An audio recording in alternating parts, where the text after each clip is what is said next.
Hello दोस्तों, subscribe कर लेना। एपिसोड नंबर 1216 इंटू 1220 तक के एपिसोड स्टार्ट हो रहे हैं। सुनकर नायरा ने हंसते हुए कहा मेरा नस काटना बचकाना था ना, तो तुम्हें मैं बता दूं कि इस बचकानी हरकत की वजह से ही शिवम मेरे साथ में है। वो शिवम जो अपनी बीवी का पल्लू छोड़कर कभी किसी के पास नहीं जाता, वो इतने दिनों से मेरे साथ रह रहा है, मेरे आगे पीछे घूम रहा है, मेरी सेवा कर रहा है। नायरा का जवाब सुनकर उस औरत ने चिल्लाते हुए कहा, हमारा मकसद शिवम से तुम्हारी सेवा करवाना नहीं है नायरा, अपना काम करो वरना हम तुम्हें जान से मार डालेंगे। उस औरत की बात सुनकर नायरा ने चिल्लाते हुए कहा, खबरदार, अगर मुझे धमकी देने की कोशिश भी की, अगर मैं मरी ना तो तुम दोनों को साथ लेकर मरूंगी।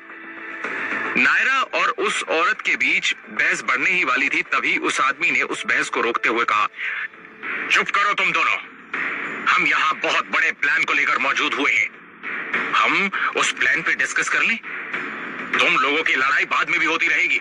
उस आदमी की बात सुनकर नायरा ने बड़ी ही धीमी आवाज में कहा, ठीक है, मैं शिवम को पूरे तरीके से अपने कंट्रोल में करने की कोशिश करती हूँ, तुम लोग अपने प्लान पे ध्यान दो। दृष्टि इस वक्त शिवम से दूर है, किसी भी तरह उसे रास्ते से हटाओ वरना मैं शिवम तक नहीं पहुंच पाऊंगी। नायरा की बात सुनकर उस आदमी ने सिर हिलाते हुए कहा, ठीक है, हम अपने काम पर ध्यान देते हैं, तुम अपने काम पर ध्यान दो। याद रहे, किसी भी तरह यह सब कुछ जल्द से जल्द खत्म करना है। शिवम को पूरे तरीके से अपने कब्जे में करो, तुम्हें दोबारा इस तरह का मौका नहीं मिलेगा। नायरा उस आदमी की बात से सहमत थी, उसने सिर हिलाकर कहा, हाँ मुझे मेरा काम याद है, मुझे मत सिखाओ, अब मुझे जाना होगा, वरना अगर घर में किसी को पता चल गया कि मैं अपने कमरे में नहीं हूं तो बहुत बड़ा बवाल खड़ा हो सकता है। इतना कहकर नायरा वहां से दूर ऑटो पकड़कर पठान बंगले की तरफ निकल गई। इधर शिवम को नींद नहीं आ रही थी, वो दृष्टि के बारे में सोचकर परेशान हो रहा था। उसे समझ में नहीं आ रहा था कि वो जो कर रहा है वो सही है या नहीं। वो थोड़ा परेशान था और दुखी भी। उसे लगा कि क्यों ना नीचे थोड़ी देर टहलने के लिए चला जाए। वो अपने कमरे से निकलकर पठान खानदान के बंगले के सबसे आलीशान गार्डन में चला गया। थोड़ी देर बाद उसे एक टैक्सी की आवाज सुनाई दी। शिवम को लगा कि शायद रोड पर कोई होगा और उसने ज्यादा ध्यान नहीं दिया। वहीं नायरा चुपचाप पठान खानदान के बंगले में घुसने लगी। उसने बंगले के बाहर वाले दरवाजे को तो बड़ी ही शांति से क्रॉस कर लिया। उसकी नजर शिवम पर नहीं पड़ी और अंधेरे में शिवम भी नायरा को नहीं देख पाया, लेकिन जैसे ही नायरा मेन दरवाजे से अंदर आई, अचानक पीछे शिवम को किसी के होने का एहसास हुआ और वो अपनी दिव्य शक्तियों की वजह से तुरंत दरवाजे के पास पहुंच गया। उसने नायरा की पीठ पर हाथ रखते हुए कहा, कौन हो तुम और यहाँ क्या कर रही हो? शिवम की आवाज सुनकर नायरा का दिल एक सेकंड के लिए धड़कना बंद हो गया था। वो बहुत बुरी तरह से डर गई कि अब वो पकड़ी गई। आखिर अब वो शिवम को क्या जवाब देगी? उसने हंसते हुए अपने कंबल को हटाया और शिवम की तरफ देखते हुए कहा, अरे शिवम, मैं नायरा हूँ और तुम इतनी रात में यहाँ क्या कर रहे हो? नायरा को इस हालत में देखकर शिवम को थोड़ा आश्चर्य हुआ और उसने बड़ी ही धीमी आवाज में सवाल करते हुए कहा, मेरा छोड़ो, तुम बताओ कि तुम इस वक्त यहाँ क्या कर रही हो? कहाँ गई थी तुम? शिवम के सवाल को सुनकर नायरा हंसने लगी और हंसते हुए बोली, मैं कहाँ जाऊंगी, मैं कहीं नहीं गई थी, मैं तो बस यहीं बाहर गार्डन में टहल रही थी, फिर रोड पर निकल गई। वो क्या है ना, बहुत दिनों से अस्पताल और कमरे में बंद रहने की वजह से मेरा दम घुट रहा था, तो मुझे लगा कि क्यों ना एक छोटी सी वॉक पर चली जाऊं, दैट्स इट। नायरा के जवाब से शिवम को संतुष्टि नहीं हुई, इसलिए उसने दोबारा बड़ी ही धीमी आवाज में सवाल किया, वो सब तो ठीक है, लेकिन तुमने ये अजीब सा कंबल क्यों ओढ़ रखा है? शिवम के सवालों से नायरा थोड़ी परेशान हो गई थी, क्योंकि उसे लग रहा था कि कहीं उसकी पोल शिवम के सामने खुल ना जाए, लेकिन उसने अपने आप को बचाते हुए कहा, मुझे ठंड लग रही थी तो मैं अपनी शॉल ओढ़कर बाहर गई थी, पर बाहर एक छोटा सा बच्चा ठंड में ठिठुर रहा था, इसलिए मैंने उसे अपनी शॉल दे दी और मुझे सिक्योरिटी अंकल के पास जो भी कंबल मिला वो मैंने ले लिया। तो तुमने नहीं बताया कि तुम यहाँ क्या कर रहे हो? उसके सवाल को सुनकर शिवम ने बड़ी ही धीमी आवाज में जवाब दिया, मुझे कमरे में नींद नहीं आ रही थी, इसलिए बाहर चला आया था। चलो, तुम्हें ठंड लग जाएगी, अंदर चलते हैं। शिवम के जवाब को सुनकर नायरा को तसल्ली हुई कि अब शिवम को उस पर शक नहीं है और वो शिवम के साथ अंदर चली गई। वो अपने कमरे में पहुंच गई और तुरंत कंबल हटाकर बड़ी ही तेजी से अपने बेड पर बैठ गई और खुदा का शुक्रिया अदा करते हुए बोली, अल्लाह का लाख लाख शुक्र है कि मैं बच गई, वरना आज तो शिवम मुझे जान से मार डालता। इतना चालाक है वो कि उससे बचना नामुमकिन है। शिवम को नायरा की हरकत पर थोड़ी हैरानी तो हुई थी, लेकिन उसे तब भी नायरा पर कोई खास शक नहीं हुआ और वो भी अपने कमरे में जाकर चुपचाप सो गया। अगले दिन पठान खानदान में सब डिनर टेबल पर बैठकर ब्रेकफास्ट कर रहे थे। तभी बेगम साहिबा यानी नायरा की दादी ने रफीक की तरफ देखते हुए कहा, मिस्टर शिवम कहाँ है? वो नहीं आए? जाओ, जाकर उनसे कहो कि नाश्ता लग चुका है। अपनी दादी की बात सुनकर रफीक जाने ही वाला था कि तभी नायरा ने उसे रोकते हुए कहा, भाईजान आप रुकिए, मैं शिवम को लेकर आती हूँ। रफीक जानता था कि नायरा उसके मना करने पर भी नहीं रुकेगी, इसलिए उसने सिर हिलाकर हाँ कह दिया और नायरा शिवम के कमरे में पहुंच गई। शिवम अंदर बाथरूम में नहा रहा था और शिवम का फोन बाहर उसके बेड पर पड़ा था कि तभी नायरा ने देखा कि शिवम के फोन पर किसी का कॉल आ रहा है। जैसे ही उसने फोन उठाया तो देखा दृष्टि का कॉल आ रहा है। नायरा बिल्कुल नहीं चाहती थी कि इस वक्त दृष्टि शिवम से बात भी करे, इसलिए उसने तुरंत दृष्टि का फोन काट दिया और शिवम के फोन से सिम निकाल लिया ताकि कोई शिवम को कॉल न कर पाए। नायरा ये कर ही रही थी कि तभी शिवम बाथरूम से बाहर आ गया और उसने नायरा की तरफ देखते हुए कहा, तुम यहाँ क्या कर रही हो? शिवम की आवाज सुनकर नायरा ने तुरंत उसका फोन नीचे रख दिया और हड़बड़ाते हुए बोली, मैं तो बस तुम्हें नाश्ते के लिए बुलाने आई थी और तुम्हारा बेड खराब था तो बस वही ठीक कर रही थी। चलो, सब तुम्हारा इंतजार कर रहे हैं। उसकी बात सुनकर शिवम ने तुरंत अपनी शर्ट और जीन्स पहनी और नीचे चलने के लिए तैयार हो गया कि तभी नायरा ने शिवम को तिरछी नजरों से देखकर मुस्कुराते हुए कहा, वैसे तुम टॉवल में भी काफी अच्छे लग रहे थे। शिवम ने नायरा की बात पर ध्यान नहीं दिया और कमरे से बाहर निकल गया।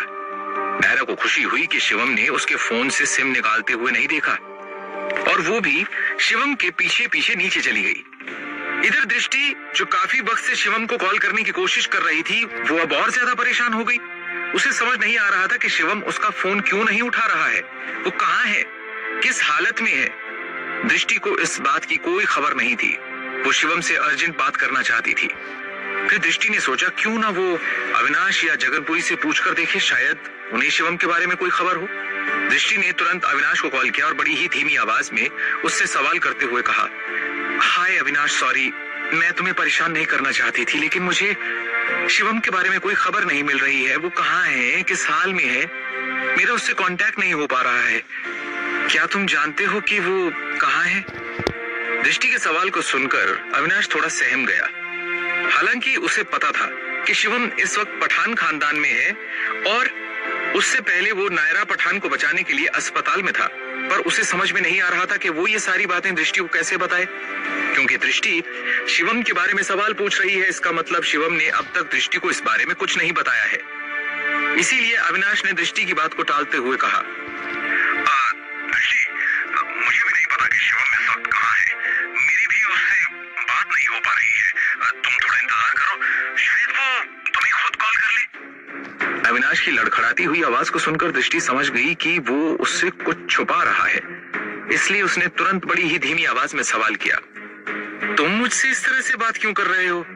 क्या कुछ ऐसा है जो तुम मुझसे छुपा रहे हो? मैं जानना चाहती हूँ कि शिवम इस वक्त कहाँ है और ये मेरा ऑर्डर है कि तुम मुझे बताओ कि शिवम इस वक्त कहाँ है।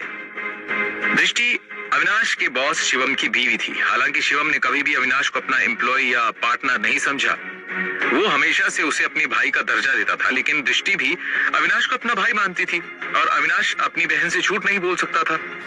इसलिए उसने बड़ी ही धीमी आवाज में दृष्टि से कहा, देखो दृष्टि, गलत मत समझना, हो सकता है कि शिवम की कुछ मजबूरी रही हो जिस वजह से उसने तुम्हें इस बारे में नहीं बताया। शिवम इस वक्त पठान खानदान के बंगले में रह रहा है। अविनाश की बात सुनकर दृष्टि ने बड़ी हैरानी से दोबारा सवाल किया, क्या पठान खानदान के बंगले में? लेकिन क्यों? वो इलाहाबाद में रहकर वहां क्यों रह रहा है, जबकि उसका खुद का इतना बड़ा होटल है? ये सब चल क्या रहा है? अविनाश, मुझे सब कुछ सच सच जानना है। अविनाश ने दृष्टि को सब कुछ सच सच बता दिया। दरअसल कुछ समय पहले नायरा पठान ने अपनी नस काट ली थी और उसे बचाने के लिए शिवम को अस्पताल जाना पड़ा। उसके बाद रफीक पठान ने या पठान खानदान के बुजुर्गों ने शिवम को अपने साथ रहने के लिए कहा होगा, इसीलिए वो उनके घर चला गया। बस मुझे इतना ही पता है। अविनाश की बात सुनकर दृष्टि ने बड़ी ही हैरानी से दोबारा कहा, उनके कहने पर घर चला गया? इसका क्या मतलब है? कल को वो कहेंगे कि नायरा से शादी कर लो तो शादी कर लेगा क्या? ऐसा नहीं हो सकता। जरूर तुम्हें कोई गलत जानकारी मिली है। मेरा शिवम ऐसा कभी नहीं कर सकता। वो नायरा के पास क्यों जाएगा? और उसने तो पहले ही नायरा को समझा दिया है कि उसका उससे कोई रिश्ता नहीं है। फिर नायरा ने उसके लिए अपने हाथ की नस क्यों काटी? मैं इन बातों पर भरोसा नहीं करती। मैं खुद जाकर शिवम से बात करूंगी। इतना कहकर दृष्टि ने फोन काट दिया। क्या दृष्टि सच में शिवम से मिलने जाएगी? क्या शिवम उसे सब कुछ समझा पाएगा? क्या दृष्टि शिवम की बात समझेगी? कहीं दृष्टि और शिवम के बीच? दृष्टि की आंखों में आंसू साफ छलक रहे थे। ये तो बिल्कुल पक्का था कि अगर दृष्टि को शिवम पठान खानदान में मिला तो वो गुस्से से आग बबूला हो जाएगी और न जाने खुद के साथ क्या कर बैठे। पता नहीं कि शिवम उससे ये सब कुछ ठीक से समझा भी पाएगा या नहीं। दृष्टि इस वक्त काफी गुस्से में थी और दुखी भी थी। उसे शिवम पर बहुत गुस्सा आ रहा था कि इतनी बड़ी बात हो गई और शिवम ने उसे कुछ भी नहीं बताया। उसने तुरंत अपने ड्राइवर को ऑर्डर दिया और वो लोग पठान बंगले की तरफ निकल गए। करीबन 15 मिनट की राइड के बाद दृष्टि पठान बंगले के सामने खड़ी थी और वो बंगले के अंदर जाने लगी। वहां के सिक्योरिटी गार्ड ने उसे रोकने की कोशिश की, लेकिन दृष्टि के गुस्से को देखकर वो भी चुपचाप पीछे हट गए। दृष्टि बंगले के अंदर चली गई। बंगले के अंदर जाते ही दृष्टि जोर जोर से चिल्लाने लगी, शिवम, शिवम, कहां हो तुम? बाहर आओ, मुझे तुमसे बात करनी है। इतनी तेज आ रही आवाज की वजह से पठान खानदान के सारे लोग हॉल में आ गए और पठान खानदान की बेगम साहिबा और नायरा के दादाजी भी अपने कमरे से बाहर आकर हॉल में खड़े हो गए। दृष्टि को इस तरह चिल्लाते देखकर रफीक भी बहुत बुरी तरह से डर गया। वो दृष्टि के पास गया और उसने दृष्टि को समझाते हुए कहा, देखिए दृष्टि जी, आप प्लीज थोड़ा शांत हो जाइए। मिस्टर शिवम यही है, आपको टेंशन लेने की जरूरत नहीं है। वैसा कुछ भी नहीं है जैसा आप समझ रही हैं। रफीक की बात सुनकर दृष्टि ने उसकी तरफ देखकर चिल्लाते हुए कहा, अच्छा, वैसा नहीं है तो कैसा है? क्या आप मुझे बताएंगे कि मेरा पति आपके घर में आपकी बहन के साथ क्या कर रहा है? दृष्टि के सवाल को सुनकर पठान खानदान की बेगम साहिबा आगे आई और बड़ी ही धीमी आवाज में बोली, अपनी आवाज थोड़ी धीमी रखो लड़की। ये तुम्हारा घर नहीं है, हमारा घर है और रफीक हमारे घर का सबसे खास सदस्य है। पठान खानदान का युवराज है ये। युवराज से किस तरह बात करते हैं शायद तुम्हें नहीं पता, तो मैं तुम्हें सिखा दूंगी। और जहां तक बात रही तुम्हारे पति की, तो ये मत भूलो कि तुम्हारे पति से पहले शिवम हमारे खानदान का दामाद था। उसने तुम्हारे लिए इस रिश्ते को तोड़ा है, तो तुम्हें थोड़ी समझदारी दिखानी चाहिए। और रिश्ता तोड़ने के बदले में मेरी पोती ने शिवम से उसकी जिंदगी से कुछ समय मांगा था ताकि वो शिवम के साथ कुछ पल बिता पाए। शिवम बस अपना वादा पूरा कर रहा है। बेगम साहिबा की ये बात सुनकर दृष्टि के पैरों तले जमीन खिसक गई, क्योंकि आज से पहले शिवम ने उसे इस बारे में कुछ भी नहीं बताया था। शिवम ने सिर्फ उसे इतना बताया था कि उसकी नायरा से मंगनी टूट चुकी है और अब उसके और नायरा के बीच कोई खास रिश्ता नहीं है। लेकिन नायरा ने शिवम से क्या मांग रखी है, इस बारे में शिवम ने दृष्टि को कुछ भी नहीं बताया था। ये खबर सुनकर दृष्टि सदमे में चली गई थी। उसने बेगम साहिबा की तरफ देखकर बहुत ही धीमी आवाज में सिर्फ एक सवाल किया, शिवम इस वक्त कहां है? दृष्टि के सवाल को सुनकर बेगम साहिबा ने बड़ी ही धीमी आवाज में जवाब दिया, वहीं जहां उसे होना चाहिए, मेरी बेटी के साथ। ब्लू हेवन कैफे में कॉफी पीने गया है, क्योंकि नायरा को उसके साथ थोड़ा समय बिताना था और वो यहाँ इसीलिए आया है। बेहतर होगा कि तुम उनकी जिंदगी में दखलंदाजी ना करो। दृष्टि के ऊपर एक के बाद एक दुखों का पहाड़ टूट रहा था। जब उसने ये सुना कि शिवम नायरा के साथ कॉफी डेट पर गया है, तो उसके सब्र का बांध टूट गया। वो तुरंत पठान खानदान के बंगले से बाहर निकली और उसने अपने ड्राइवर को ब्लू हेवन कैफे चलने का ऑर्डर दिया। 5 मिनट के बाद वो लोग ब्लू हेवन कैफे पहुंच गए। दृष्टि अंदर गई और उसने रिसेप्शन पर जाकर बड़ी ही धीमी आवाज में सवाल किया, मिस्टर शिवम ने यहाँ बुकिंग कराई है, क्या आप मुझे बता सकती हैं कि वो इस वक्त कहाँ हैं? दृष्टि के सवाल को सुनकर रिसेप्शनिस्ट ने बड़ी ही धीमी आवाज में जवाब दिया, सॉरी मैम, हम आपको अपने कस्टमर की डिटेल्स नहीं दे सकते। दृष्टि पहले ही गुस्से में थी। उस रिसेप्शनिस्ट की बात सुनकर दृष्टि ने थोड़ी तेज आवाज में कहा, वो मेरा पति है और मुझे जानना है कि वो इस वक्त कहाँ है। आप बता रही हैं या मैं आपके मैनेजर से बात करूं? दृष्टि को इतना गुस्से में देखकर वो रिसेप्शनिस्ट भी डर गई और उसने बड़ी ही धीमी आवाज में जवाब दिया, सॉरी मैम, मैं अभी बताती हूँ। थोड़ी देर चेक करने के बाद रिसेप्शनिस्ट ने दृष्टि को शिवम की इंफॉर्मेशन दी। दरअसल वो इस वक्त कैफेटेरिया के सबसे स्पेशल चैम्बर रोज चैम्बर में मौजूद हैं और उनके साथ उनकी गर्लफ्रेंड मिस नायरा पठान भी है। गर्लफ्रेंड शब्द सुनकर दृष्टि और भड़क गई और वो भागते हुए कैफेटेरिया के रोज चैम्बर की तरफ जाने लगी। वहीं रोज चैम्बर में शिवम और नायरा आमने सामने बैठे थे और उनकी टेबल पर हर तरह की डिशेस मौजूद थी। चैम्बर को रेड और पिंक कलर के रोजेस से सजाया गया था। शिवम ने नायरा की तरफ देखकर बड़ी ही धीमी आवाज में कहा, ये सारे अरेंजमेंट करवाने की कोई जरूरत नहीं थी। हम शांति से एक छोटी सी जगह पर बैठकर कॉफी पी सकते थे। अगर तुम्हें सिर्फ कॉफी ही पीनी थी तो मेरे हिसाब से ये थोड़ा ज्यादा हो रहा है। शिवम की बात सुनकर नायरा मुस्कुराई और उसने शिवम का हाथ पकड़कर बड़ी ही धीमी आवाज में कहा, ज्यादा नहीं हो रहा है, ये सब मेरी फीलिंग्स का एक छोटा सा हिस्सा है जो मैं तुम्हें दिखा रही हूँ। मैं तुम्हें बताना चाहती हूँ कि मैं तुमसे कितना प्यार करती हूँ। तुम्हें नहीं पता इन सारे पलों के लिए मैं कितने सालों से पलके बिछाए बैठी थी और अब तुम मेरे पास हो, मेरे साथ हो, तो मैं इन सारे पलों को जीना चाहती हूँ। शिवम ने तुरंत नायरा के हाथ से अपना हाथ हटाया और बड़ी ही धीमी आवाज में उसे समझाते हुए कहा, देखो नायरा, मैंने तुमसे वादा किया था ताकि तुम मेरा पीछा छोड़ दो और मेरे और दृष्टि के जीवन में दोबारा वापस कभी ना आओ।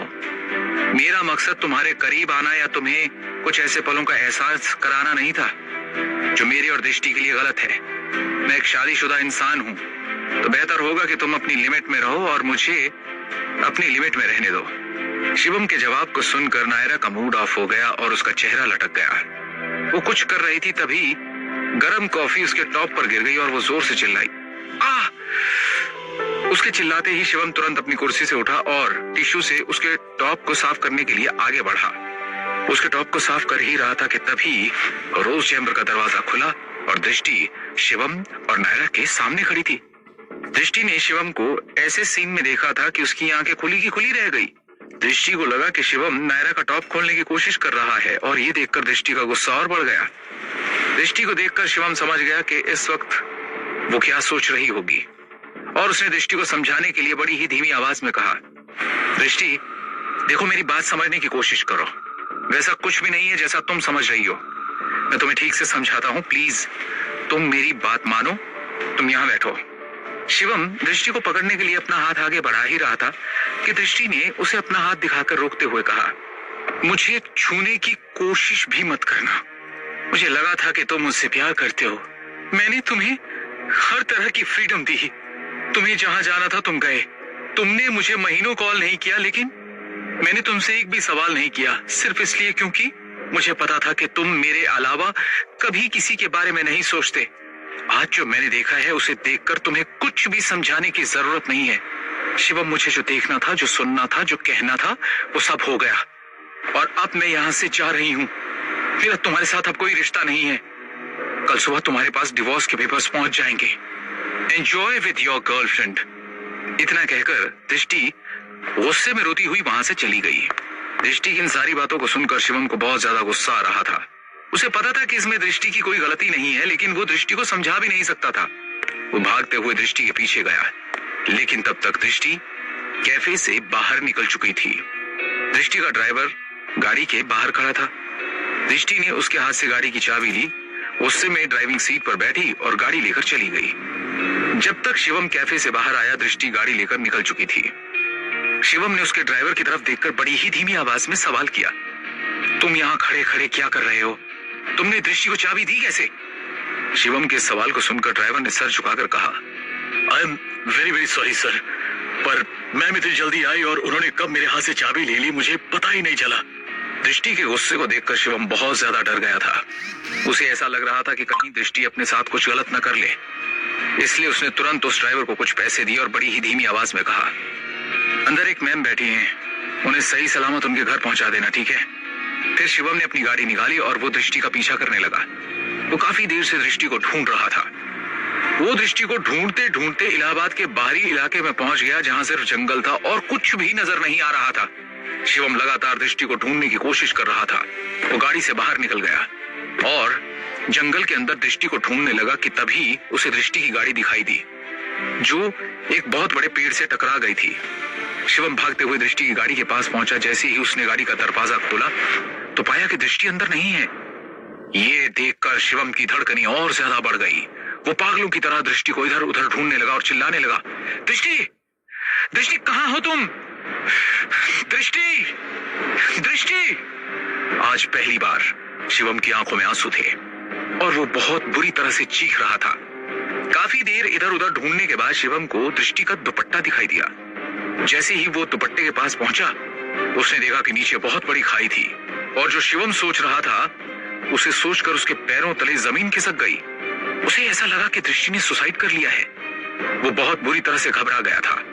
उसे कुछ भी समझ में नहीं आ रहा था कि उसे क्या करना चाहिए।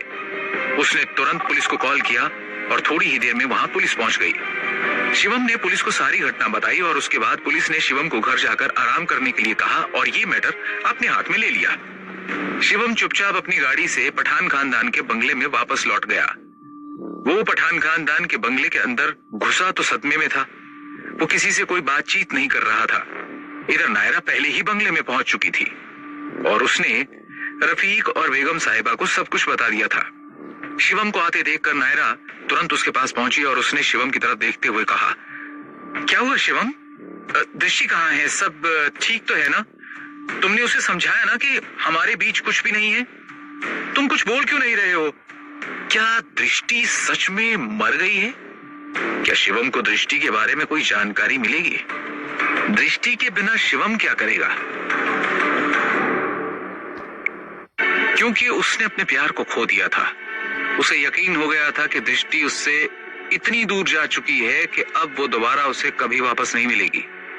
उसे ऐसा लग रहा था कि दृष्टि ने सुसाइड कर लिया है। वहीं नायरा लगातार शिवम से सवाल किए जा रही थी, उसे हिला रही थी। जब नायरा के सवालों की हद हो गई तो शिवम ने चिल्लाकर कहा,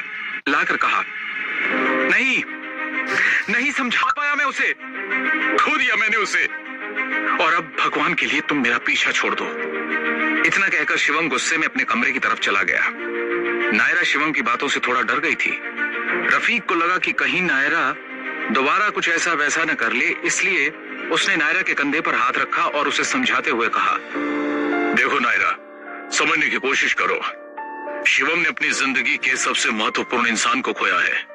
हो सकता है कि इस हादसे की वजह से तुम्हारे नए रिश्ते में दरार आने लगे, तो मेरे हिसाब से तुम्हें थोड़ा रुकना चाहिए। शिवम को समय देना चाहिए, वो खुद तुमसे बात करेगा। शिवम अपने कमरे में था। उसने कमरे का दरवाजा बंद कर लिया था और वो किसी से भी बात नहीं करना चाहता था। वो अकेले बैठकर रो रहा था। वो सोच रहा था कि अगर उसने दृष्टि को सारी बातें पहले बताई होती तो शायद आज ये सब ना होता। लेकिन अब बहुत देर हो चुकी थी। करीबन 3-4 घंटे बीत गए थे, लेकिन शिवम अपने कमरे से बाहर नहीं आया। पठान खानदान के लोगों को शिवम की फिक्र हो रही थी। अचानक पठान खानदान के बंगले में पुलिस आई। अपने बंगले में पुलिस देखकर बेगम साहिबा और नायरा के दादाजी थोड़े परेशान हो गए। तभी रफीक ने इंस्पेक्टर से बड़ी ही धीमी आवाज में सवाल करते हुए कहा, इंस्पेक्टर साहब, आप सब ठीक तो है ना? रफीक की बातें सुनकर इंस्पेक्टर ने बड़ी ही धीमी आवाज में जवाब दिया, नहीं, कुछ ठीक नहीं है पठान साहब। हमें पता चला है कि मिस्टर शिवम यहाँ है, तो क्या हम एक बार उनसे बात कर सकते हैं? इंस्पेक्टर का सवाल सुनकर रफीक ने सिर हिलाते हुए कहा, हाँ बिल्कुल, वो यही है। नायरा, जाओ शिवम को बुला कर लाओ। रफीक की बात सुनकर नायरा तुरंत शिवम के कमरे में गई और दरवाजा खटखटाते हुए बोली, शिवम बाहर आओ, इंस्पेक्टर तुमसे मिलने आए हैं। नायरा की बात सुनते ही शिवम ने तुरंत दरवाजा खोला। उसे लगा कि शायद इंस्पेक्टर को दृष्टि के बारे में कोई जानकारी मिली है। उसने नायरा को कोई जवाब नहीं दिया और भागते हुए नीचे चला गया। जैसे ही वो नीचे पहुंचा, उसने इंस्पेक्टर की तरफ देखकर बड़ी ही धीमी आवाज में सवाल किया, इंस्पेक्टर, क्या हुआ? दृष्टि के बारे में कोई खबर मिली? वो ठीक तो है ना? बोलिए, आप चुप क्यों है? शिवम के गुस्से को देखकर इंस्पेक्टर ने उसे पानी का गिलास देते हुए कहा, मिस्टर शिवम, आप पहले थोड़ा शांत हो जाइए, लीजिए पानी पीजिए। शिवम ने पानी के गिलास को जोर से धक्का मारकर नीचे गिरा दिया और चिल्लाते हुए कहा, मुझे कुछ नहीं पीना, मुझे ये बताइए कि मेरी बीवी इस वक्त कहाँ है, वो सुरक्षित है या नहीं? शिवम के सवाल को सुनकर इंस्पेक्टर ने अपनी नजरें नीचे करके उदास आवाज में कहा, नहीं, हमें खाई से एक लाश मिली है, वो पूरी तरह से खराब हो चुकी है, उसका चेहरा पहचाना नहीं जा सकता। हमें शक है कि वो लाश आपकी बीवी की है। क्या आप बता सकते हैं कि आपकी बीवी ने आखिरी वक्त पर किस रंग के कपड़े पहने थे? इस फोटो को ध्यान से देखिए, क्या उन्होंने इसी रंग के कपड़े पहने थे? लाश के कपड़े देखकर शिवम एक पल के लिए हिल गया। वो अपने पैरों पर खड़ा नहीं हो पा रहा था, क्योंकि वो लाश दृष्टि की थी, वो कपड़े दृष्टि के थे। हालांकि लाश का चेहरा पहचाना नहीं जा सकता था, इसीलिए इंस्पेक्टर ने शिवम को उन कपड़ों की फोटो दिखाई थी। शिवम गिरने ही वाला था कि तभी रफीक ने उसे पकड़ लिया और एक कुर्सी पर बिठाकर बड़ी ही धीमी आवाज में कहा, अपने आप को संभालो शिवम। इंस्पेक्टर जानकारी देकर वहां से चला गया, लेकिन उसने जाते जाते शिवम की तसल्ली के लिए एक और बात कही कि वो लाश का डीएनए टेस्ट करवाएंगे ताकि ये पता चल पाए कि लाश दृष्टि की है भी या नहीं। दृष्टि की मौत की खबर सुनकर नायरा भी एक पल के लिए हैरान रह गई थी, क्योंकि जिन लोगों के साथ वो मिलकर शिवम के खिलाफ षड्यंत्र रच रही थी, उसमें दृष्टि को मारने का प्लान शामिल नहीं था। उसे समझ में नहीं आ रहा था कि ये सब क्या हो रहा है। उसे जल्द से जल्द अपने उन दोनों साथियों से मिलना पड़ेगा और जानना पड़ेगा कि कहीं ये सब कुछ उनका किया धरा तो नहीं है। रफीक शिवम को लेकर कमरे में गया। उसे पता था कि शिवम को इस वक्त थोड़ी देर अकेले रहना होगा और वो नहीं चाहता था कि इस वक्त नायरा शिवम के सामने आए और शिवम अपना गुस्सा नायरा पर निकाल दे। वहीं नायरा भी शिवम से नहीं मिलना चाहती थी, क्योंकि उसे सबसे पहले अपने उन दोनों साथियों से मिलना था और सारी जानकारी हासिल करनी थी। इसलिए उसने बेगम साहिबा से बड़ी ही धीमी आवाज में सवाल करते हुए कहा, दादी माँ, मैं अपने दोस्त से मिलने जाना चाहती हूँ, मुझे इस वक्त कुछ सही नहीं लग रहा, क्या मैं जा सकती हूँ? बेगम साहिबा ने नायरा की बात को आधा सुनकर ही उसे जाने की इजाजत दे दी, क्योंकि वो खुद भी इस वक्त परेशान थी। दृष्टि उनसे आखिरी बार मिली थी, शायद उनकी वजह से ही वो और ज्यादा दुखी हो गई थी। कहीं ना कहीं बेगम साहिबा को ऐसा लग रहा था कि अगर वो दृष्टि पर इतना ना चिल्लाती तो शायद वो इतना खतरनाक कदम नहीं उठाती। नायरा भागते हुए घर से बाहर निकली और तुरंत ऑटो पकड़कर वहीं पहुंची जहां पिछली बार वो उन लोगों से मिली थी। वहां पर एक छोटी सी बिल्डिंग भी थी जो काफी साल पुरानी थी। उस बिल्डिंग में कुछ ही चीजें बाकी रह गई थी और वो एक खंडहर के जैसी थी। उसके दोनों साथी बिल्डिंग के अंदर उसका इंतजार कर रहे थे। नायरा उस बिल्डिंग के अंदर गई तो एक आदमी और एक औरत अपनी अपनी कुर्सी पर बैठकर चाय पी रहे थे। तभी नायरा ने चिल्लाते हुए कहा, सच सच बताना, क्या दृष्टि को तुम दोनों ने मारा है? हमारे प्लान में दृष्टि को मारना शामिल नहीं था। अगर शिवम को या किसी को भी इसकी भनक लग गई तो हम सब जेल जाएंगे। नायरा की बात सुनकर वो आदमी और वो औरत जोर जोर से हंसने लगे। कुछ देर हंसने के बाद उस आदमी ने बड़ी ही धीमी आवाज में नायरा से कहा, मिस पठान, एक बात पूछें, आप हमेशा घोड़े पर क्यों सवार रहती हैं? आपको क्या लगता है कि इस पूरे प्लान में आप लीडर हैं और हम आपके पीछे पीछे चल रहे हैं? एक बात आपको बता दें कि हमने आपको अपने प्लान में शामिल किया है, तो बेहतर होगा कि आप थोड़ा आराम से और तमीज से पेश आएं। और जहां तक बात रही दृष्टि की, तो ना ही हमारे प्लान में दृष्टि को मारना शामिल था और ना ही हमने दृष्टि को मारा है। उस आदमी की बात सुनकर नायरा काफी हैरान हो गई और उसने बड़ी ही हैरानी से अपनी बात कही, इसका मतलब दृष्टि ने सुसाइड कर लिया है, अब हम क्या करेंगे? नायरा की बात सुनकर वो औरत आगे आई। उसने नायरा के गालों को पकड़कर थोड़ा सा खींचा और फिर बड़ी ही धीमी आवाज में कहा, तुम बहुत भोली हो, बिल्कुल एक छोटी बच्ची की तरह। तुम्हें क्या लगा कि दृष्टि का दुपट्टा मिला, उसके जैसे कपड़े पहने एक लाश मिली, तो इसका मतलब वो लाश दृष्टि की है? दृष्टि जिंदा है और हमारे कब्जे में है। जब वो तुम्हें और शिवम को देखकर भाग रही थी तो हमने उस मौके का फायदा उठाकर उसे किडनैप कर लिया, उसकी गाड़ी जंगल में पार्क की और ऐसा सीन क्रिएट किया ताकि शिवम को लगे कि दृष्टि मर गई है। नायरा को कुछ भी समझ में नहीं आ रहा था कि आखिर उन लोगों ने ये सब कुछ क्यों किया। उसने दोबारा उस आदमी और औरत से सवाल करते हुए कहा, इससे हमें क्या फायदा होगा? नायरा के बेवकूफी भरे सवाल को सुनकर वो आदमी और औरत जोर जोर से हंसने लगे। कुछ देर के बाद उस आदमी ने बड़ी ही धीमी आवाज में उसके सवाल का जवाब दिया, इससे ये होगा कि दृष्टि शिवम की जिंदगी से हमेशा हमेशा के लिए दूर चली जाएगी और तुम शिवम की जिंदगी में वापस आ जाओगी। अब तुम्हें जल्द से जल्द शिवम के करीब आकर उसकी ताकत को कम करना है। यही हमारा प्लान था, यही सही मौका है। शिवम इस वक्त अपने दिमाग का इस्तेमाल नहीं कर पाएगा क्योंकि उसे पहले ही बहुत बड़ा सदमा लगा है और तुम इस सदमे का फायदा उठाकर शिवम के करीब जा सकती हो। मुझे पता है कि वो इंस्पेक्टर डीएनए टेस्ट करवाएगा, लेकिन डीएनए रिपोर्ट को आने में 2 दिन का समय लगता है। तुम्हारे पास 2 रातें हैं, आज की रात और कल की रात। अगर इन 2 रातों में तुम शिवम को अपने वश में नहीं कर पाई और शिवम की ताकत कम नहीं कर पाई तो हम कुछ नहीं कर पाएंगे। न तुम्हें वो मिलेगा जो तुम चाहती हो और ना ही हमें जो हम चाहते हैं। हम तो यहां से भाग जाएंगे, लेकिन तुम्हारा क्या होगा ये सोच लेना। उस आदमी की बात सुनकर नायरा थोड़ी परेशान हो गई और उसने एक लंबी गहरी सांस लेकर उन दोनों की तरफ देखते हुए कहा, मुझे अभी इसी वक्त दृष्टि से मिलना है, कहाँ है वो? उस औरत ने नायरा को एक कमरे की तरफ इशारा किया और नायरा उस कमरे में अंदर चली गई जहां दृष्टि बंधी हुई थी। जैसे ही नायरा ने कमरे का दरवाजा खोला तो देखा कि दृष्टि एक कुर्सी पर बैठी है और रस्सी से बंधी हुई है। वो इस वक्त बेहोश थी। नायरा ने पानी का गिलास उठाया और गिलास का पानी दृष्टि के ऊपर फेंक दिया। उस पानी की वजह से दृष्टि हड़बड़ाते हुए उठी और उसने नायरा की तरफ देखा तो वो हैरान हो गई।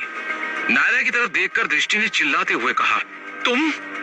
इसका मतलब इन सारी चीजों के पीछे तुम मिली हुई हो? मैं सोच भी नहीं सकती कि मेरे आसपास रहने वाले लोग इतने जहरीले हैं कि मुझे और शिवम को डसने के लिए न जाने कब से बेकरार है। तुमसे शिवम ने पहले ही कह दिया था कि वो तुम्हारे करीब नहीं आएगा, वो तुम्हारा नहीं हो सकता। उसके बाद भी तुमने ये सारी चाल चली। दृष्टि की बात सुनकर नायरा जोर जोर से हंसने लगी। उसने एक कुर्सी खींची और उस पर बैठ गई, फिर हंसते हुए बोली, तुम्हें क्या लगा? शिवम ने जो कह दिया वो मैंने मान लिया। मैंने तुमसे पहले भी कहा था कि शिवम मेरा है और वो हमेशा मेरा ही रहेगा, लेकिन तुमने हमारे बीच में आकर शिवम की जान को खतरे में डाल दिया क्योंकि तुम्हारी वजह से शिवम ने मेरी बेइज्जती की थी और मैं अपनी बेइज्जती बर्दाश्त नहीं कर सकती। आखिर नायरा को दृष्टि से क्या बात करनी है? क्या होगा जब दृष्टि को पता चलेगा कि शिवम सोच रहा है कि वो मर गई है? क्या दृष्टि और शिवम दोबारा कभी मिल पाएंगे या ये राज हमेशा राज ही रहेगा? क्या सच में शिवम की जिंदगी में अब नायरा की एंट्री होने वाली है? नायरा ने अपनी बात को आगे बढ़ाते हुए कहा, बचपन से मैं शिवम से बहुत प्यार करती थी और मुझे पूरा यकीन था कि वो सिर्फ मेरा होगा, लेकिन हमारे प्यार के बीच में आकर तुमने शिवम को मेरा दुश्मन बना दिया। अब मैं शिवम से प्यार नहीं करती हूँ बल्कि उसकी सबसे बड़ी दुश्मन बन चुकी हूँ। और तुम्हें पता है सबसे मजेदार बात क्या है? इस वक्त शिवम को ऐसा लगता है कि तुम मर चुकी हो और इसी बात का फायदा उठाकर मैं शिवम के करीब जाऊंगी। उसकी वो हालत कर दूंगी कि वो हर पल पछताएगा कि मुझे छोड़कर वो तुम्हारे करीब क्यों गया, क्यों उसने तुम्हारा हाथ थामा, क्यों उसने मुझे धोखा दिया। नायरा की बात सुनकर दृष्टि और ज्यादा परेशान हो गई और चिल्लाते हुए बोली, ऐसा कुछ भी नहीं होगा। जानती हो क्यों? क्योंकि शिवम जिन्हें मानता है ना, वो कभी उसका बुरा होने नहीं दे सकते। मुझे पूरा यकीन है कि चाहे वो इस वक्त किसी भी हालत में क्यों ना हो, उसे भले ही ये लग रहा हो कि मैं मर चुकी हूं, तब भी वो तुम्हें अपने करीब नहीं आने देगा क्योंकि वो मेरा शिवम है और वो मेरे अलावा कभी किसी और को नहीं अपना सकता। दृष्टि की बात सुनकर नायरा जोर जोर से हंसने लगी और हंसते हुए उसने दृष्टि को एक खींचकर थप्पड़ मारा और चिल्लाते हुए कहा, सब कुछ खत्म हो गया है लेकिन ऐंठन अभी तक नहीं गई। वो कहते हैं ना, रस्सी जल गई पर बल नहीं गया। आदमी जात की फितरत होती है कि वो कब किस औरत को देखकर अपनी नीयत बदल ले, किसी को नहीं पता होता। और अब तो तुम शिवम की जिंदगी से हमेशा हमेशा के लिए जा चुकी हो। मैं शिवम को ये एहसास दिलाऊंगी कि उसे अपनी जिंदगी में आगे बढ़ जाना चाहिए। शायद मेरा खुदा और उसका भगवान भी यही चाहता है कि अब वो अपने बचपन के प्यार को अपना ले। और तुम देखना, शिवम मेरी बातों में जरूर आएगा। कब तक नहीं आएगा? आज, कल, परसों, 10 दिन बाद, महीने भर बाद, साल भर बाद तो तुम्हारी यादें भी उसके दिमाग से ओझल हो चुकी होंगी। अब मेरा जुनून उसके सर पर सवार होगा और उसकी बर्बादी का काउंटडाउन शुरू होगा। नायरा की बात सुनकर दृष्टि जोर जोर से हंसने लगी और हंसते हुए बोली,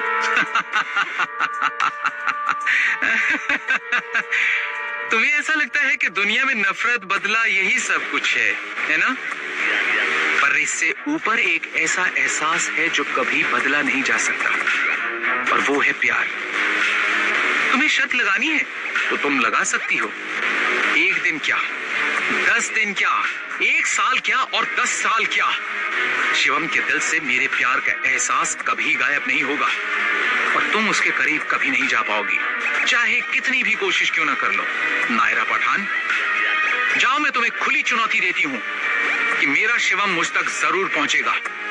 एक ना एक दिन उसे ये सच जरूर पता चलेगा कि मैं जिंदा हूँ, और तब तुम्हारी बर्बादी और तुम्हारी मौत का काउंटडाउन शुरू होगा। अब तुम जा सकती हो। दृष्टि की बातों को सुनकर नायरा बहुत गुस्से में आ गई थी। उसे ऐसा लग रहा था जैसे दृष्टि ने उसे चुनौती देकर उसकी ताकत पर उंगली उठाई है और अब उसे किसी भी हालत में शिवम को बर्बाद करना था। वो तुरंत उस बिल्डिंग से बाहर आई और जल्द से जल्द पठान बंगले तक पहुंचने की कोशिश करने लगी। करीबन आधे घंटे बाद जब वो पठान बंगले में पहुंची तो उसने देखा कि चारों तरफ सन्नाटा छाया हुआ था। कोई किसी से बात नहीं कर रहा था। आज जो कुछ भी हुआ उसकी वजह से सब सहमे हुए थे। शिवम रात के डिनर के लिए नीचे नहीं आया तो नायरा खुद शिवम के लिए खाने की प्लेट लेकर जाने लगी ताकि इसी बहाने वो उसके करीब जा सके। नायरा को खाने की प्लेट ले जाते देखकर बेगम साहिबा ने उसे टोकते हुए कहा, कहाँ जा रही हो नायरा, और ये खाना किसके लिए है? बेगम साहिबा की बात सुनकर नायरा ने बड़ी ही धीमी आवाज में जवाब दिया, दादी, ये खाना शिवम के लिए है। आज उसने सुबह से कुछ नहीं खाया है। मैं जाकर उसे कुछ खिलाऊंगी तो ही मुझे तसल्ली होगी। नायरा की बात सुनकर बेगम साहिबा गुस्से से उठी और चिल्लाते हुए बोली, और कितनी जाने लेना चाहती हो तुम? अपने प्यार और जुनून के पीछे पागल हो गई हो क्या नायरा? तुम्हें समझ क्यों नहीं आ रहा है? आज तुम्हारी वजह से एक लड़की की जान चली गई। मैं नहीं जानती नायरा कि तुम्हारा प्यार कितना सही है, कितना गलत, और ये पागलपन किस हद तक बढ़ रहा है, लेकिन एक बात तुम कान खोलकर सुन लो। ऐसे लोगों की जान लेकर दूसरों को परेशान करके तुम अपने प्यार को हासिल नहीं कर पाओगी। बेहतर होगा कि अपने कदम पीछे हटा लो और शिवम को यहाँ से जाने के लिए कहो। वो यहाँ खुश नहीं रह सकता। बाहर जाकर अपने लोगों से मिलकर वो थोड़ा खुश होगा और दृष्टि को वो भूल जाएगा। तुम शिवम से दूर रहो, यही उसके लिए अच्छा है। अब तक मैं सिर्फ तुम्हारे बारे में सोचती थी, लेकिन अब मुझे ऐसा लगता है कि हमें शिवम पर भी ध्यान देना चाहिए। इन सब चीजों में उसकी कोई गलती नहीं है। उसकी जब मंगनी कराई गई थी तब वो छोटा था, और जब उसे इस रिश्ते में बिल्कुल भी दिलचस्पी नहीं है तो एक मुर्दे को अपने साथ रखकर तुम उसका प्यार कैसे हासिल कर पाओगी?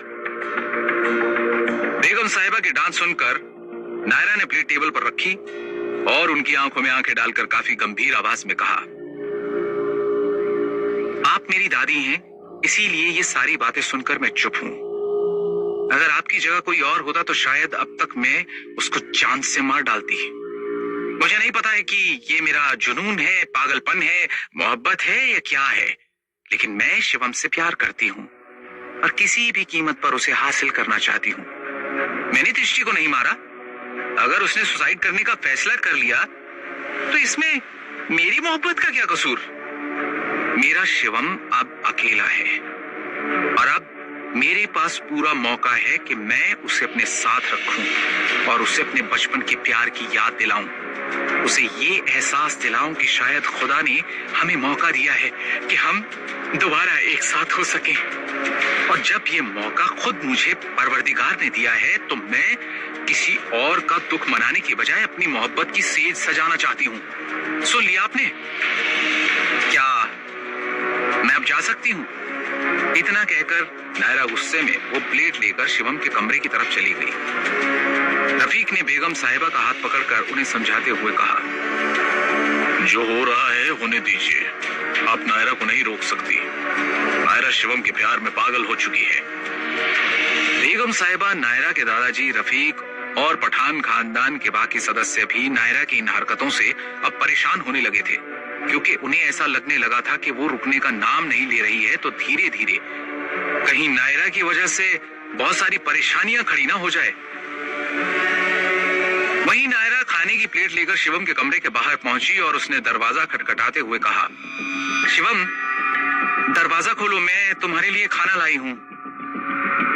जैसे ही उसने दरवाजा खटखटाया तो वो खुला हुआ था। फिर वो अंदर चली गई। अंदर कमरे में शिवम नशे में बुरी तरह से धुत पड़ा था। उसने आज पहली बार शराब को हाथ लगाया था और इतनी पी ली थी कि वो अपने होश में नहीं था। नायरा को लगा कि यही सही मौका है शिवम के करीब जाकर उसे अपना बनाने का। उसने तुरंत कमरे का दरवाजा लगा लिया। फिर वो शिवम के करीब जाकर बैठ गई और बड़ी ही धीमी आवाज में उससे बोली, तुम ठीक तो हो ना? देखो, मैं तुम्हारे साथ हूं। तुम चाहो तो मुझसे बात कर सकते हो। नायरा की बात सुनकर जैसे ही शिवम ने उसकी तरफ देखा तो उसे नायरा में दृष्टि दिखाई दे रही थी और उसने मुस्कुराते हुए कहा, दृष्टि, तुम वापस आ गई। मुझे पता था कि तुम वापस जरूर आओगी। तुम मुझे छोड़कर नहीं जा सकती। देखो, दोबारा इस तरह की हरकत मत करना, मैं बहुत डर गया था। इतना कहकर उसने नायरा के गाल पर हाथ रखा और उसके करीब जाने लगा। उसे ऐसा लग रहा था जैसे वो दृष्टि के करीब जा रहा है। नशे में शिवम को कुछ भी समझ में नहीं आ रहा था। वो नायरा के होंठों के बहुत करीब था। तभी अचानक दरवाजा खुला और शिवम का ध्यान नायरा से हट गया और उसने देखा कि वो दृष्टि नहीं नायरा थी। वो तुरंत अपने बेड से खड़े होने की कोशिश करने लगा। तभी दरवाजे से आवाज आई, मिस्टर शिवम, आप ठीक तो है ना? इतना कहकर जगनपुरी और अविनाश तुरंत कमरे के अंदर आ गए। जगनपुरी ने शिवम को संभाला जो लड़खड़ा रहा था और अविनाश ने नायरा की तरफ देखकर थोड़ी कड़क आवाज में कहा, आप मिस्टर शिवम के कमरे में क्या कर रही हैं? वो भी उस कंडीशन में जब मिस्टर शिवम होश में नहीं है। बेहतर होगा कि आप कमरे से बाहर चली जाए। और आपको सिखाया नहीं गया है कि लड़कियों को पराये मर्द के कमरे में नहीं जाना चाहिए, वो भी तब जब वो नशे में हो। प्लीज जाइए यहां से। जगनपुरी और अविनाश का बेवक्त वहां आना नायरा को बहुत गुस्सा दिला रहा था। अगर आज वो लोग नहीं आते तो नायरा शिवम को किस करके उसकी सारी ताकत खत्म कर देती और अगर वो किस से थोड़ा आगे बढ़ जाती तो शिवम बिल्कुल आम इंसान बन जाता। नायरा गुस्से से कमरे से बाहर तो चली गई, लेकिन वो अगले मौके का इंतजार कर रही थी। वहीं जगनपुरी ने शिवम को बेड पर लेटाया और वो लोग शिवम के होश में आने का इंतजार करने लगे। रात बीत चुकी थी। जगनपुरी और अविनाश सोफे पर ही सो गए थे, क्योंकि वो सुबह उठते ही सबसे पहले शिवम से मिलना चाहते थे। जैसे ही शिवम सुबह उठा, उसके सर में बहुत तेज दर्द हो रहा था, क्योंकि उसने पहली बार शराब पी थी और वो भी लिमिट से बाहर।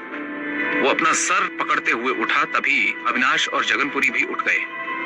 जगनपुरी ने शिवम को नींबू पानी दिया और बड़ी ही धीमी आवाज में सवाल किया, अब ठीक तो है ना? जगनपुरी और अविनाश को वहां देखकर शिवम के चेहरे पर मुस्कान आ गई। उसे तसल्ली हुई कि परायों के बीच में कम से कम उसे अपनों की शक्ल तो देखने को मिली। उसने जगनपुरी और अविनाश की तरफ देखकर गंभीरता से कहा, तुम लोग यहाँ? थैंक यू यहाँ आने के लिए। मुझे तुम लोगों की बहुत जरूरत थी। मैं कह रहा था कि इससे पहले कि शिवम कुछ आगे बोल पाता, अविनाश ने थोड़ी तेज आवाज में कहा, हम आपसे बात करने नहीं आए हैं, बल्कि आपको आपकी कंपनी के पेपर सौंपने आए हैं। आज के बाद हम आपकी कंपनी में काम नहीं करेंगे। अविनाश की बात सुनकर शिवम बहुत हैरान हो गया और उसने जगनपुरी की तरफ देखते हुए कहा, ये क्या बकवास कर रहा है? पागल हो गया है क्या? शिवम की बात सुनकर जगनपुरी ने भी शिवम के बगले की चाबी उसे सौंपते हुए कहा, मैं भी आज से आपके अंडर काम नहीं करूंगा। हमारा आपसे कोई रिश्ता नहीं है। नितिन, अंश, विश्वनाथ, दिवाकर, जतिन, आनंद, कोई भी आपके साथ काम नहीं करना चाहता। सबने अपने ऑफिस छोड़ दिए हैं। और उनके लीगल डॉक्यूमेंट्स आपके मेल पर और इस फाइल में मौजूद हैं, जो मिस्टर अविनाश आपको सौंप रहे हैं। आज से हम आपसे अलविदा लेते हैं। Thank you mister Shivam. इतना कहकर वो दोनों कमरे से बाहर जाने लगे, तभी शिवम लड़खड़ाते हुए उठा और चिल्लाते हुए बोला, तुम लोग ये क्या कह रहे हो? क्या तुम मुझे बताओगे कि तुम लोग ऐसा क्यों कर रहे हो? हुआ क्या है? आखिर अविनाश और जगनपुरी शिवम को छोड़कर क्यों जा रहे हैं? ऐसी क्या बात हो गई कि शिवम के सारे आदमी बिना बताए उसका साथ छोड़ रहे हैं? क्या उन सभी को किसी ने भड़काया है?